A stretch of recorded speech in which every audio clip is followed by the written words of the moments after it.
प्रतिस्थापन सिद्धांत। तो प्रतिस्थापन सिद्धांत, इसके अन्य नाम हैं प्रतिस्थापन सिद्धांत।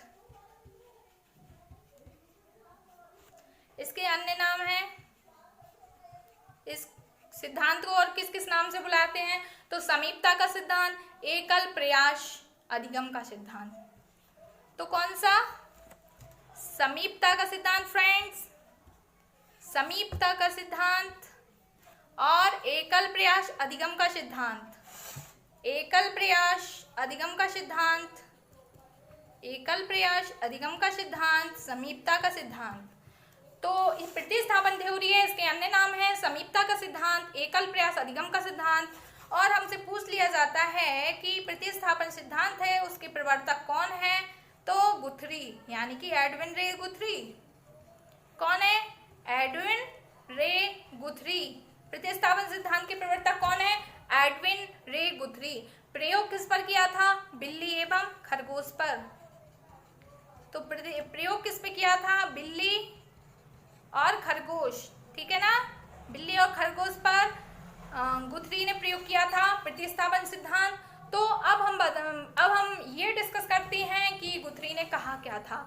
तो एडविन गुथरी एकमात्र ऐसे मनोवैज्ञानिक हैं, एडविन गुथरी एकमात्र ऐसे मनोवैज्ञानिक हैं जिन्होंने अपने सिद्धांत में पुरस्कार को कभी कोई महत्व नहीं दिया, जिन्होंने अपने सिद्धांत में पुरस्कार को कभी कोई महत्व नहीं दिया। इस सिद्धांत पहला पॉइंट तो आपको क्लियर हो ही गया होगा कि एडविन गुथरी, अगर आपसे कभी पूछ लिया जाता है कि ऐसे वैज्ञानिक का नाम, ऐसे मनोवैज्ञानिक का नाम बताओ जिन्होंने कभी भी अपने सिद्धांत में या कभी भी किसी पुरस्कार को महत्व नहीं दिया है, तो उनमें किसका नाम आएगा? सबसे पहले उनका नाम आएगा एडविन रे गुथरी।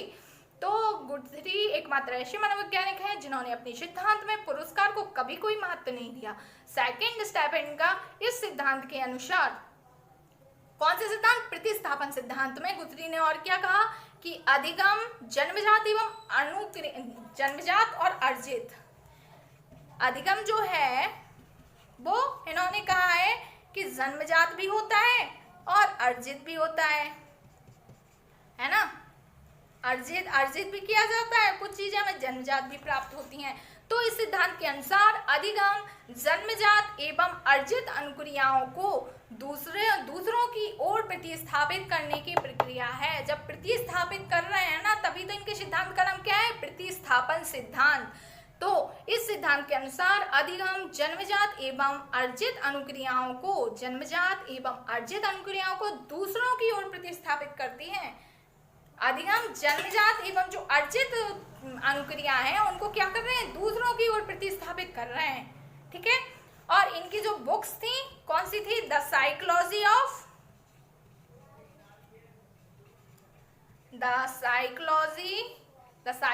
Of learning. फर्स्ट इनकी जो बुक्स थी the psychology of learning, second इनकी जो बुक्स थी cats in a puzzle box. बिल्ली पर प्रयोग किया था ना, बिल्ली खरगोश पे, तो cats in a puzzle box. और जो थर्ड बुक्स थी चैप्टर्स इन जनरल साइकोलॉजी, जो फर्स्ट बुक थी the psychology of learning, cats in puzzle box, chapter in general psychology. तो हमें लगता है आपको क्लियर हो गया होगा। अन्य नाम समीपता का सिद्धांत, एकल प्रयास अधिगम का सिद्धांत। प्रवर्तक एडविन रे गुथरी, प्रयोग बिल्ली एवं खरगोश पे। एडविन गुथरी ने कहा है, मोस्ट इंपोर्टेंट पॉइंट, कि एडविन गुथरी एक ऐसे मनोवैज्ञानिक हैं जिन्होंने अपने सिद्धांत में पुरस्कार को कभी कोई महत्व नहीं दिया है। एडविन गुथरी के सिद्धांत में, प्रतिस्थापन के सिद्धांत में क्या कि अधिगम, जन्मजात एवं अर्जित अनुक्रियाओं को दूसरों की ओर प्रतिस्थापित करने की प्रक्रिया है। और books the psychology of learning, chapters in general psychology, cats in a puzzle box. तो आई होप आपको मेरी वीडियो पसंद आई होगी। Thank you friends.